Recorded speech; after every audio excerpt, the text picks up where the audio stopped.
Самые маленькие воспитанники детского центра «Фиданчик» дебютируют в спектакле «Шалгам».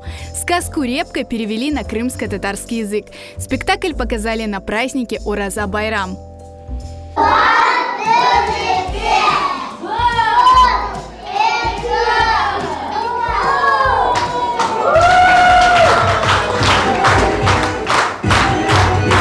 Воспитанники центра читали трогательные стихотворения, посвященные священному празднику, и пели песни.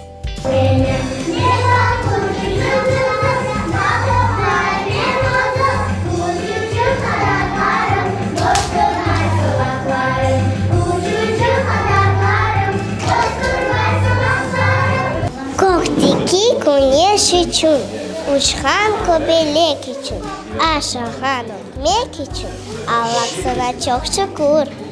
Anam için Allah'ım, babam için Allah'ım, elbette için adım saçasıkı.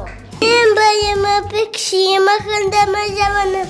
Sabah edibimiz, üstüme gittiğimiz, namaz kılmamız, Allah'a Anam ve babam için, her anam, her babam için, sonra sabah babam için, Allah sana çok şükür. Поздравить детей с праздником пришла любимица малышей – Пемпе.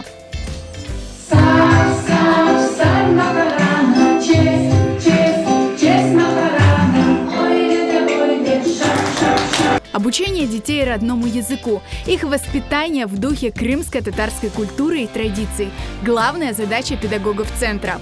Бүгін Фиданчиктің яны бинасында Ораза байрамыны қайд етеміз. Фиданчик балалар инкишаф мерkezінің талебелері мақсыз программа hazırladılar. İnanamız ki bu bayram балаларның ақылында өмір бойы қалыр ve өсіп келген несліміз dini, milli bayramlarımızны қайд етерлер.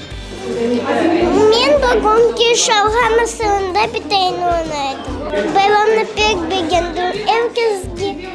Herkesge Orazа bayram kutlu olsun. Ben bugün aytım şiirini ve